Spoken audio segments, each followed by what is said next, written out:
yes, we have velocity of a point on a link by eye center method. Suppose कोई link दिया है हमें, this is a link, इसमें दो point है, पॉइंट ए और पॉइंट बी, और हमें पॉइंट ए पे वेलोसिटी दिया है वी ए और इसका डायरेक्शन दिया है alpha with respect to this link, और पॉइंट बी दे रखा है, इस पे मैंने क्या दिया है, सिर्फ जो है डायरेक्शन दिया है जो एंगल बना रहा है beta with respect to link, but इसका मैग्नीट्यूड हमें निकालना है। मीन्स क्या है, बेसिकली हमें व्हाट वी हैव, हमें एक लिंक दे रखा है और इस लिंक पे बेटा दो पॉइंट दे रखे हैं, पॉइंट ए और पॉइंट बी। पॉइंट ए पे हमें वेलोसिटी का मैग्नीट्यूड वी ए दे रखा है और इसका डायरेक्शन दे रखा है कि ये एंगल अल्फा बनाती है विद रिस्पेक्ट टू लिंक, और एक दूसरा पॉइंट दे रखा है बी, ये पॉइंट बी, और क्या कह रहा है, इसका जो ये सिर्फ डायरेक्शन दिया है, ओनली डायरेक्शन दिया है कि ये एंगल बीटा बनाती है विद रिस्पेक्ट टू लिंक, और हमें फाइंड आउट क्या करना है, हमने जो है इसका मैग्नीट्यूड फाइंड आउट करना है कि पॉइंट बी का वेलोसिटी क्या है। तो देखिए हम आई सेंटर से कैसे निकालते हैं। ओके, नाउ इस लिंक पे दो पॉइंट है, पॉइंट ए और पॉइंट बी। बेटा किसी भी लिंक पे अगर दो पॉइंट को हम मार्क कर लें, कोई भी लिंक है, suppose this is A link, इस लिंक पे अगर हम दो पॉइंट मार्क कर लें, पॉइंट ए और पॉइंट बी, एक रिजिड लिंक है, ऐसे दो पॉइंट मार्क कर लें, हम इस लिंक को कितना भी वेलोसिटी दें, इन पॉइंट के बीच का डिस्टेंस जो है कभी भी चेंज नहीं होता है। इन पॉइंट के बीच जो डिस्टेंस है, जो ये डिस्टेंस है, ये कभी चेंज नहीं होता है। दैट मीन्स कि इन पॉइंट का वेलोसिटी अलोंग द लिंक क्या है, सेम है, तभी तो इनमें दोनों का डिस्टेंस क्या रहेगा, सेम रहेगा ना। और पॉइंट का बीच का डिस्टेंस क्या रहेगा, सेम रहेगा। इसका मतलब क्या है, वेलोसिटी क्या है, सेम है along the link. So along the link what is the velocity of point A.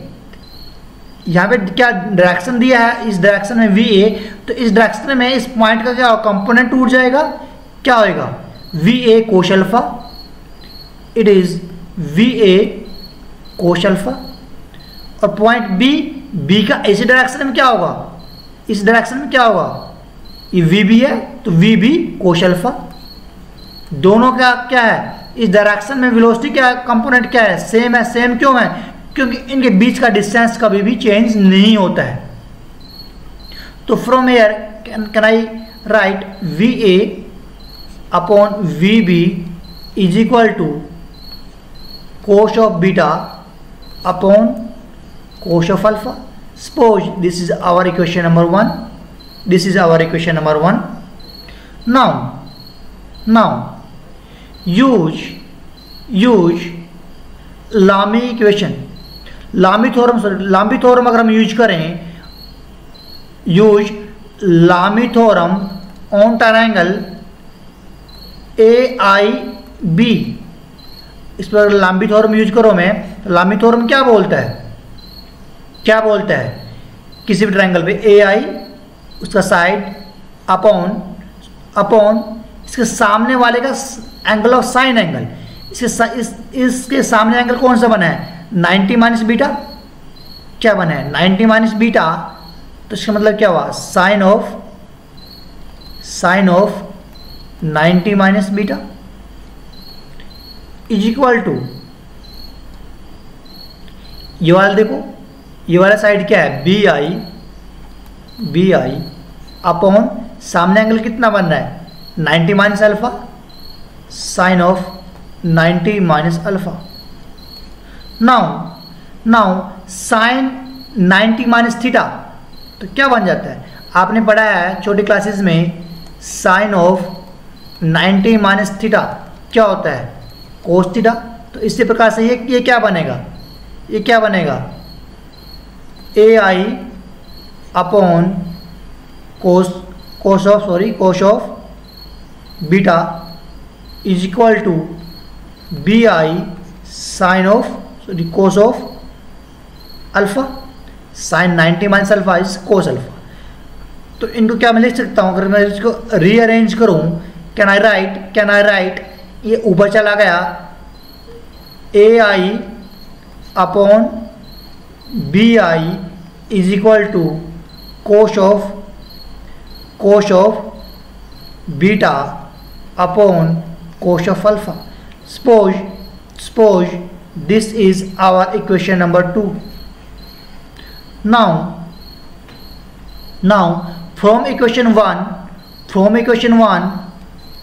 and equation 2 right hand side देखो, यहाँ क्या है cos beta upon cos alpha, यहाँ भी क्या है cos beta upon cos alpha. तो can I write from these two equation V A upon V B is equal to A I upon B I. और further can I write V A इसको नीचे ले आए upon A I is equal to इसको ऊपर ले गए V B upon B I. Now V A देखिएगा, ये हमारा क्या है, ये हमारा क्या है वी ए इस डायरेक्शन में, और आई सेंटर क्या होता है, इससे अगर हम परपेंडिकुलर ड्रा करते हैं हमारा परपेंडिकुलर है, सॉरी ये हमारा क्या है परपेंडिकुलर डिस्टेंस है।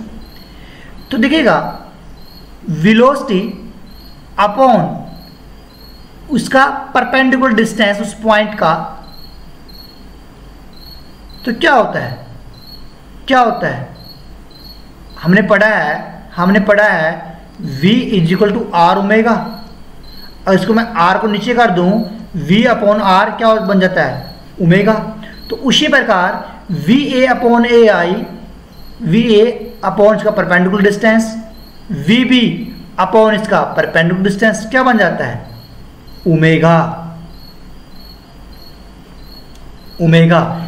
ओमेगा। आप बोलोगे सर कि ये तो प्योर रोटेशन में है ही नहीं। बेटा आई सेंटर क्या होता है, आई सेंटर डिफाइन किया गया है कि वो बॉडी किस में नजर आती है, यहाँ पे बैठने वाली प्योर रोटेशन में है। तो so if I have we A, देखिएगा हमें जो है वी ए दिया गया था, स्टार्टिंग में दिया गया ना, वी ए दिया गया है।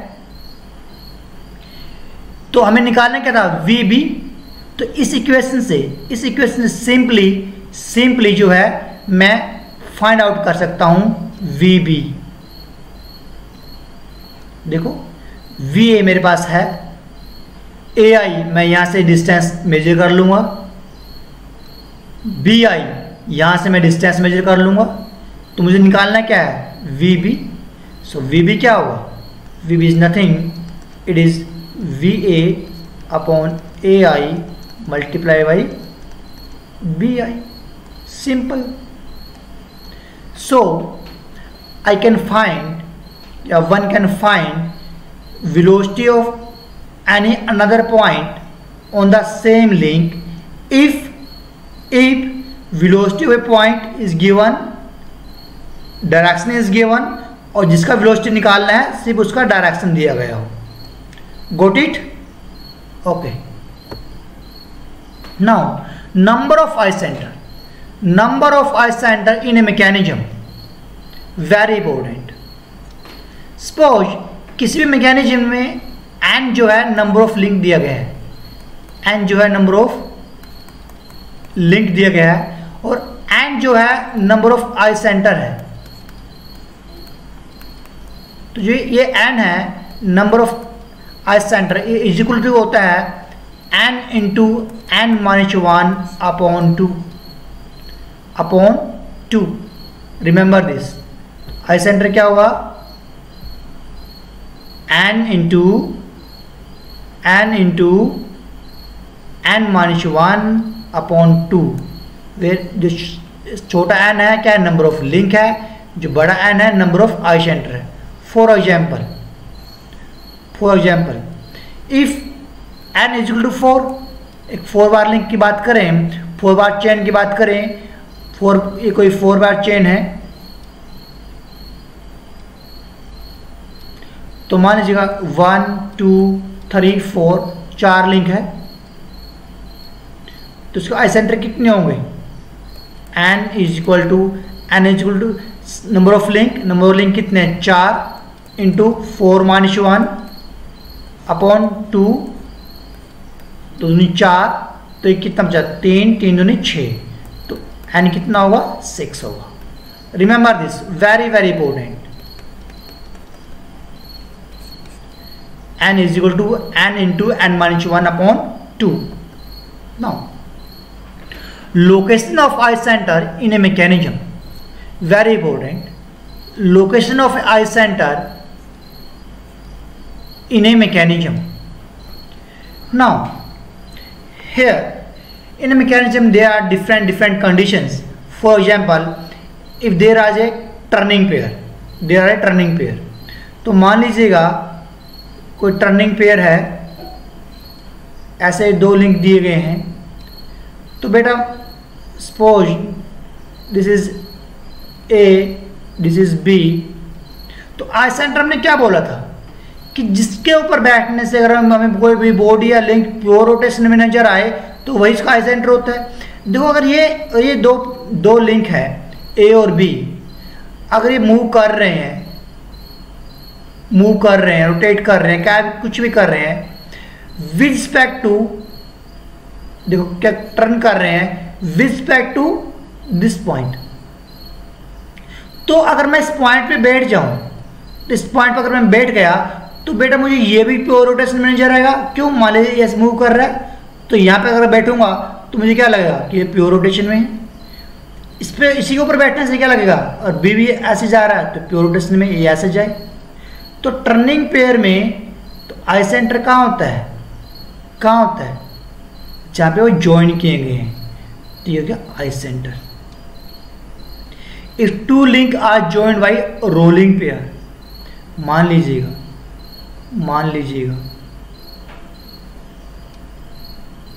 एक पॉइंट ये है और इस पर रोल कर रहा है। देखिए बेटा, for pure rolling V is equal to r omega, तो कहाँ होता है, पॉइंट ऑफ कांटेक्ट पे। तो बेटा अगर मैं इसके पॉइंट ऑफ कांटेक्ट पे ही बैठ जाऊँ, यहाँ पे अगर मैं देखूँ तो ये बॉडी जो ये जो बॉडी है, ये अगर ये ऐसे रोटेट कर रही है और इस साथ में आगे जाएगी, तो मुझे इस पॉइंट के ऊपर पॉइंट ऑफ कांटेक्ट पे बैठने के बाद ये हमेशा मुझे सिर्फ रोटेशन में ही नजर आएगी। बिकॉज मान लीजिएगा किसी इंस्टेंट पे इसे पॉइंट ऑफ कांटेक्ट यहाँ पे है आई, और मैं यहीं पे बैठा हूँ तो मुझे नजर आ रही है प्योर रोटेशन में। किसी अगले मोमेंट पे मान लीजिए बॉडी यहाँ पहुँच जाती है, हमें कहाँ बैठना होता है, पॉइंट ऑफ कांटेक्ट पे। अगर मैं यहीं भी अभी भी यहीं बैठा हूँ तो अभी भी मुझे किस में नजर आएगी, प्योर रोटेशन में नजर आएगी। सो रोलिंग पेयर में जो आई सेंटर होता है वो कहाँ होता है, at the point of contact. Very important, remember always. Now if 2 link are joined by sliding pair,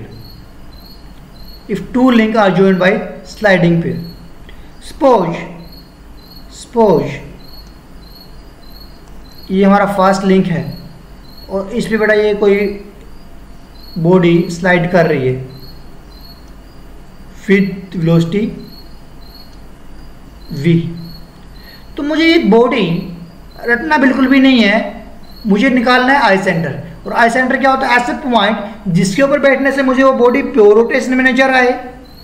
तो ये बॉडी मुझे कहाँ पे बैठने प्योर रोटेशन में नजर आई, कहाँ पर बैठने पे माय डियर, कहाँ पे बैठने पे आएगी? जब ये हमें ये कर्वेचर मुझे एक सर्कल नजर आएगा, तो मुझे सर्कल कहाँ नजर आएगा? जब मैं बैठ जाऊंगा इन्फिनिटी पे, तो इसका आई सेंटर कहाँ हुआ? इन्फिनिटी। क्योंकि अगर ये प्लेन सरफेस है, अगर मैं इसको इन्फिनिटी पे बैठूंगा तो इन्फिनिटी पे बैठने के बाद मुझे क्या नजर आएगा?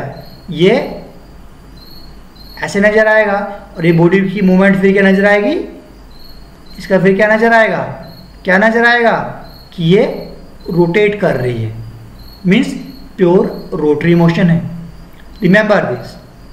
दोबारा समझते हैं, देखिएगा, अगर ये बॉडी है जो स्लाइड कर रही है दिस फर्स्ट लिंक पे, तो हमें ये जो सेकंड लिंक है, मान लीजिए सेकंड लिंक है, ये प्योर रोटेशन में कब नजर आएगा?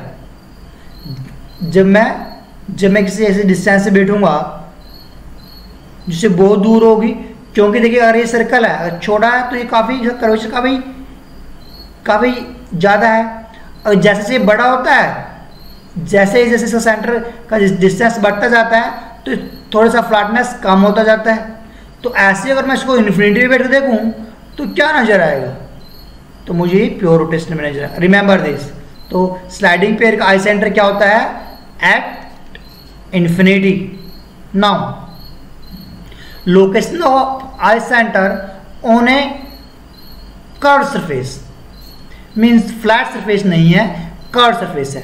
बट 2 टाइप का हो सकता है। फर्स्ट है कॉनकेव, सेकंड है convex surface. Concave means like this. मान लीजिएगा ये हमारी बॉडी है और इस पे जो है मूव कर रही है विद वेलोसिटी v से, तो ये मुझे प्योर रोटेशन में कब नजर आएगा? जब इस कर्वेचर का जब ये हमारा जो ये कर्वेचर है, जो कॉनकेव सरफेस है, इसका सेंटर जहाँ से ड्रा की गई है, जहाँ से ये कर्व ड्रा किया गया है, जिस पॉइंट से ये कर्व जो है ड्रा किया गया है, उसी पॉइंट पर अगर मैं बैठ जाऊँ तो मुझे ये बॉडी भी ये बॉडी ऐसे मूव करेगी, कॉन्टिन्यूसली से टच में है। तो इस पॉइंट पे बैठने के बाद मुझे क्या नजर आएगा? क्या नजर आएगा?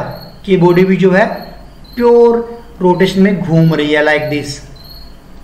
सो कॉनकेव सरफेस में आई सेंटर का हुआ इसका, जहां पे इस सरफेस का कर्वेचर है। कन्वेक्स मान लीजिए ये कन्वेक्स सरफेस है, यहाँ पे कोई भी बॉडी जो है मूव कर रही है like this with velocity v। तो मुझे ये बॉडी प्योर रोटेशन में कब नजर आएगी? क्योंकि आई सेंटर क्या था जिसके ऊपर बैठने से हमें ये बॉडी प्योर रोटेशन में नजर आए। कब नजर आएगी? जब मैं इस कर्व के सेंटर पे बैठ जाऊं। जब मैं इस कर्व के सेंटर पे बैठ जाऊं, मान लिया कर्व यहाँ से ड्रा की गई है, तो इस पॉइंट पे बैठने के बाद मुझे ये बॉडी जो है प्योर रोटेशन में नजर आएगी। सो उसका आई सेंटर कहाँ होगा? Centre of curvature. मीन्स किसी भी कर्व सरफेस का आई सेंटर कहाँ होता है? जहाँ पे उस कर्वेचर का सेंटर होता है, वही सेंटर क्या बन जाता है? I centre. Remember this. Now Aronhold Kennedy theorem or 3 center line theorem. According to Kennedy theorem, if there are 3 link और उनके बीच में कोई रिलेटिव मोशन है, then they have 3 eye center, and all these eye center are in straight line.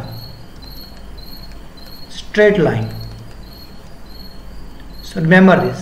ये क्या बोल रहा है? ये बोल रहा है if there are 3 bodies move relatively to each other and they have 3 eye center and lie on a straight line. इसका प्रूफ देखेंगे हम,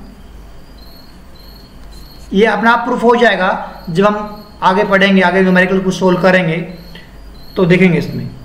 तो बस अभी के लिए आपको इतना ध्यान रखना है कि अकॉर्डिंग टू कैनेडी अगर 3 लिंक है, उनके बीच में रिलेटिव मोशन है, तो उनका क्या होगा? क्या बोल रहा है? कि अगर 3 लिंक है उनके बीच में रिलेटिव मोशन है तो क्या होंगे, 3 आई सेंटर होंगे, और तीनों के तीनों किस में होंगे, स्ट्रेट लाइन में होंगे। बस अभी के लिए इतना ही ध्यान रखो, ठीक है। आगे बढ़ते हैं। Method of locating I centre in a mechanism. Method of locating I centre in a mechanism, very important. तो उसको रटना नहीं है, बिल्कुल बेसिक से समझना है। मान लीजिएगा हमारे पास एक 4 बार चेन है और सभी पॉइंट जो हिंज्ड है, यहाँ पे, यहाँ पे, यहाँ पे, यहाँ पे। मान लो ये जो है क्या फिक्स है, ये लिंक जो है फिक्स लिंक है। Suppose this is our link 1, this is link 2nd, this is link 3rd and this is link 4th। तो सभी टर्निंग पेयर है, तो क्या हुआ, इसका लिंक 1 और 2 का आई सेंटर कहाँ आएगा, पॉइंट डी पे आएगा, जहाँ पे ये क्या कर रहा है, टर्न कर रहा है, हमने पहले ही देखा था। अब इसका नोटेशन कैसे करते हैं, नोटेशन कैसे करते हैं, आई लिखते हैं, आई लिखते हैं, और जो लिंक, छोटा लिंक है, देखो एक क्या है, एक जो है लिंक नंबरिंग के हिसाब से बोल रहा हूँ, छोटा नंबरिंग के हिसाब से, यहाँ पे 1 है, यहाँ पे 2 है, तो छोटा पहले, बड़ा बाद में। इन नंबरिंग के हिसाब से बोल रहा हूँ, लेंथ के हिसाब से नहीं। वैसे ही लिंक 2 और 3 कहाँ पे टर्न कर रहे हैं, अराउंड पॉइंट सी, तो इनका सेंटर क्या बनेगा, आई, छोटा पहले 2 और फिर 3। ये देखिएगा, अब ऐसे 3 और 4 कहाँ बनेगा, इस पे आई, 3 एंड 4, यहाँ पे क्या बनेगा, आई, 1 एंड 4। अब देखो क्या सभी आई सेंटर लोकेट हो गए, देखो हमने पढ़ा था एन क्या था, n into n minus 1 upon 2। N is number of link, 4 into 4 minus 1 3 upon 2। कितने आई सेंटर आएंगे, 6। मगर यहां पे कितने आई सेंटर आए, कितने आई सेंटर आए, 1 2 3 एंड 4, मीन्स 2 आई सेंटर अभी भी जो हमारे बचे हैं। माय डियर, जो आई सेंटर डायरेक्टली निकल गए, डायरेक्टली जैसे ही हमने फिगर देखा, ड्रा कर दिया, डायरेक्टली निकल गए, और ये क्या है, ये क्या है, परमानेंट इन नेचर है, तो उनको हम बोलेंगे प्राइमरी आई सेंटर, प्राइमरी आई सेंटर। देखो आउट ऑफ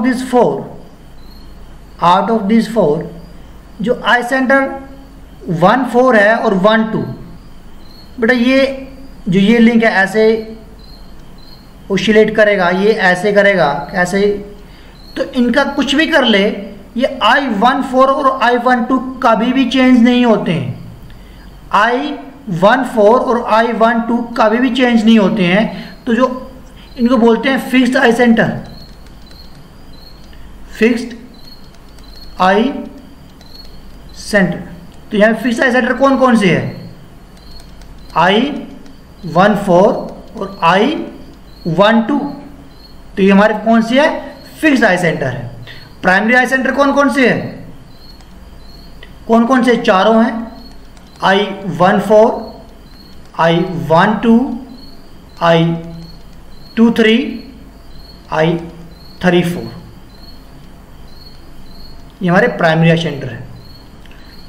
नाउ अब बचे हमारे 2 आई सेंटर, 6 थे, 6 में से 4 हमें मिल गए, तो कितने बचे? 2। तो जो 2 आई सेंटर बचे हैं इनको बोलेंगे सेकेंडरी आई सेंटर।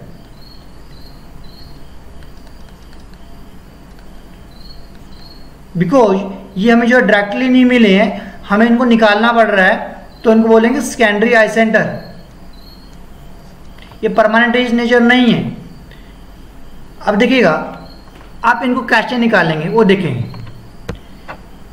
सिंपल स्टेप फॉलो करना है जो भी मैं बता रहा हूं, और उसको हमें टोटल आई सेंटर हमारे कितने आए थे? 6, 4 हमें मिल चुके हैं। मेथड क्या है? सबसे पहले एक सर्कल ड्रा करो,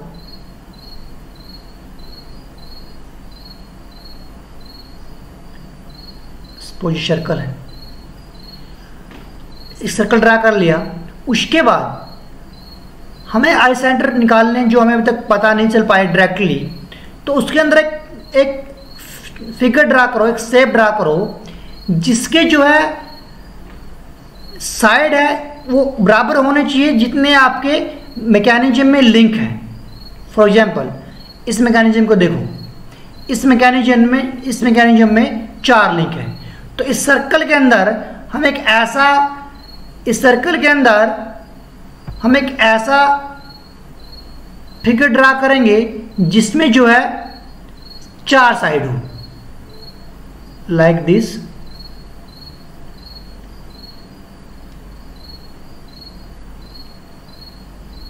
देखो 4 है। उसके बाद नंबरिंग कर दो कॉर्नर पे, 1, 2, 3 एंड 4 कर दिया। फर्स्ट स्टेप क्या है? एक सर्कल ड्रा किया, उसके अंदर क्या करेंगे? एक ऐसा शेप ड्रा करेंगे जिसकी साइड बराबर होनी चाहिए जितने इसमें क्या है? लिंक है। अगर यहाँ पे 3 लिंक होते तो इसके अंदर हम ट्रायंगल ड्रा करते हैं, ठीक है। अगर यहाँ पे 5 लिंक होते तो इसके अंदर हम पंचभुज ड्रा करते, 6 होते षटभुज, लाइक दिस। उसके बाद इनके कॉर्नर पे नंबरिंग कर देनी है। कर दिया। अब देखो कि टोटल आई सेंटर 6 जो है वो कौन कौन से थे? I12, I13, I14, I23, I34, I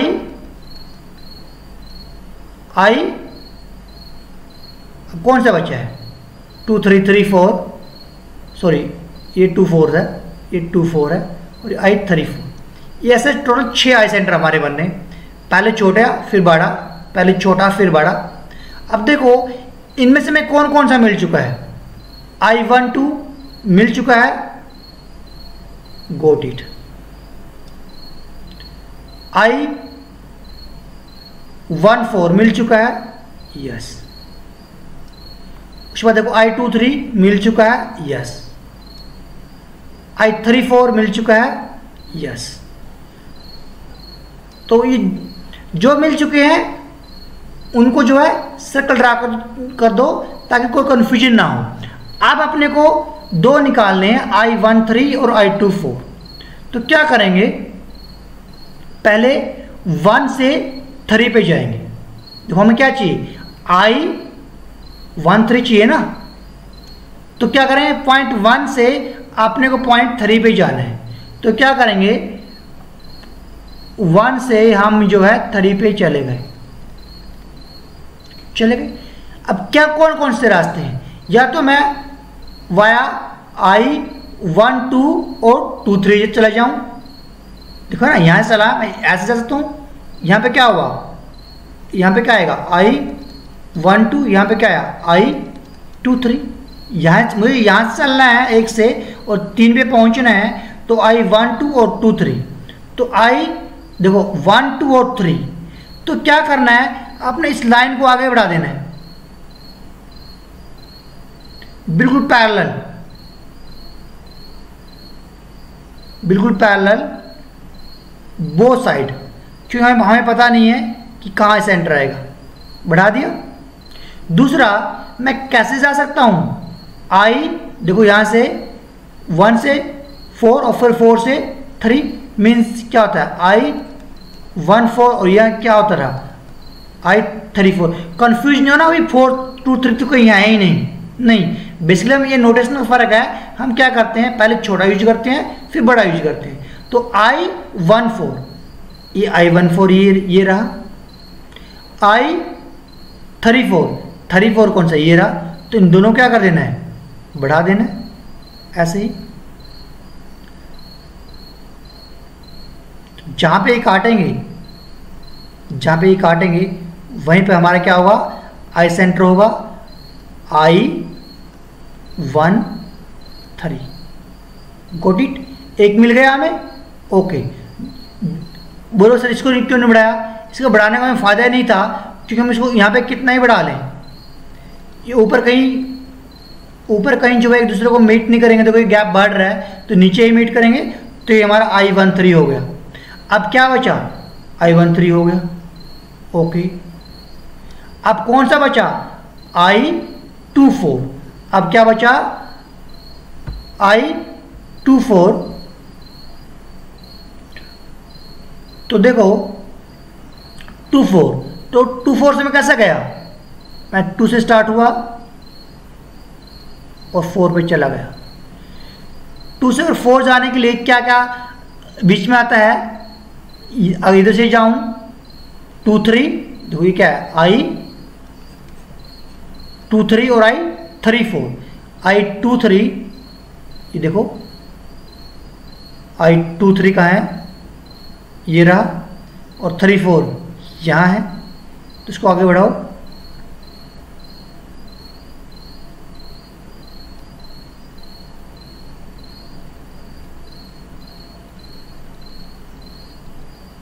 बढ़ा दिया बो साइड। दूसरा मेथड क्या है, मैं इधर से जाऊं आई 1 2 और आई 1 4, देखो ना ये 2 सा, या मैं इधर से जा सकता हूं ना 1 2 और 1 4, यहाँ आ सकता हूँ। तो आई 1 2 और आई 1 4, तो इन दोनों को क्या कर दो, बढ़ा दो। इधर से बढ़ाने का फ़ायदा नहीं है कि हमें काटेंगे नहीं, काटेंगे इधर ही काटेंगे।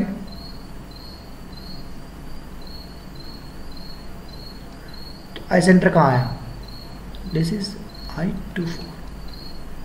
सो हमें जो है, अब देखो 6 होने चाहिए, 6 हो गए, 4 ये पहले और 2 जो है बाद में हो गए, एक ये आई 1 3 और 2 4। नाउ आप बेटा ध्यान दो कैनेडी थ्योरम पे। कैनेडी थ्योरम क्या बोल रहा उसने, अगर 3 लिंक है और उनके बीच में रिलेटिव मोशन है तो 3 आई सेंटर होंगे और तीनों किस में होंगे, स्ट्रेट लाइन में होंगे। देखो यहां देखो भाई, कोई भी 3 लिंक देख लो, मैं इसकी बात करूं, ये देखो एक लिंक 3rd 4th और 1, इनके बीच में क्या आने चाहिए, 3 आई सेंटर आने चाहिए। देखो एक ये हो गया, एक ये और एक ये, तीनों एक स्ट्रेट लाइन में है। इधर देख लो 1 2, ये भी क्या स्ट्रेट लाइन में है। इधर देख लो 1 2 3। तो यही कैनेडी थ्योरम थी, नथिंग। क्या थी, अगर 3 लिंक ले लें और उनके बीच में रिलेटिव मोशन है तो क्या होगा, 3 आई सेंटर होंगे और तीनों किस में होंगे, स्ट्रेट लाइन में होंगे। तो देखो आप यहाँ से जो है रिलेट करो बेटा, कोरिलेट करोगे तो कॉन्सेप्ट जो है अच्छे बनेंगे। सो एक दूसरे को कोरिलेट किया करो, समझ में आया। तो जो बाद में जो 2 हमने आई सेंटर लोकेट किए हैं इनको बोलते हैं सेकेंडरी आई सेंटर, बिकॉज जो है ये जो चेंज होते रहते हैं। Now theorem of angular velocity, theorem क्या बोलती है, ये कह रही है, ये basically it is a shortcut, basically it is a shortcut used to find the quick answer। कह रहा है अगर कोई भी दो लिंक है M और N, M और N, तो इनका आई सेंटर मान लीजिएगा, यहाँ पे एक इनका आई सेंटर बना IMN का, तो क्या होगा अकॉर्डिंग टू दिस थ्योरम,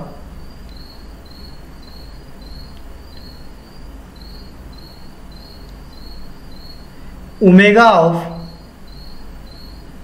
क्या हुआ, लिंक का कॉमन वेलोसिटी हो गया जब हम ये प्योर रोटेशन में नजर आएगा, इनटू अगर मैं ये लिंक M है ये लिंक N है, I of 1M I of MN is equal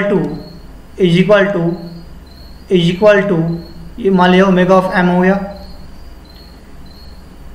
omega of N I of 1N I of MN। Now what is 1 क्या, एक फिक्स लिंक है,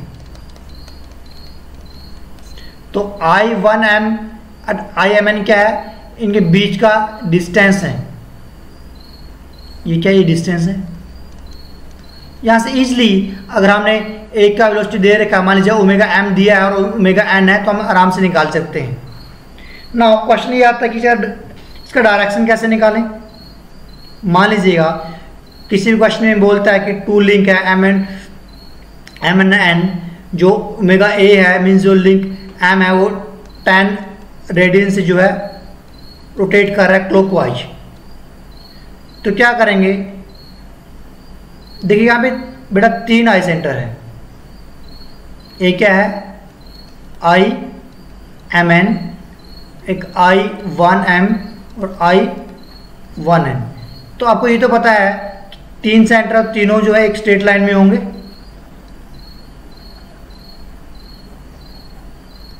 अगर सपोज मान लीजिएगा ये हमारा IMN आ गया, तो मान लीजिए I1M आया और ये I1N आया, तो इसके ऊपर बैठने से अगर हमें ये इनका जो आई सेंटर अपोजिट डायरेक्शन में, इसका इस तरफ आया इसका इस तरफ आया, तो इनका वेलोसिटी भी जो क्या होगा, वेलोसिटी भी जो है अपोजिट डायरेक्शन में होगा। मीन्स एक क्लॉकवाइज है तो दूसरा क्या होगा, काउंटर क्लॉकवाइज होएगा। अगर ये ऐसा हो जाए कि ये लिंक था, सॉरी लिंक के 3 आई सेंटर आएंगे यहाँ, और मान लिया ये IMN आ गया और दोनों ही एक डायरेक्शन में आ गए। देखो ये मान लिया I1M आ गया, ये I1N आ गया, तो क्या होगा, इन लिंक का जो ओमेगा होगा, एंगुलर वेलोसिटी होगी, उनका डायरेक्शन क्या होगा, सेम होगा। जब न्यूमेरिकल आएंगे तब उसको थोड़ा क्लियर करेंगे, ठीक है। अभी के लिए आप सिर्फ याद रखो, अगर 2 लिंक है उनके में किसी एक लिंक का हमें ओमेगा दिया है और दूसरे का निकालना है, तो हम ये थ्योरम यूज करते हैं, ठीक है। नाउ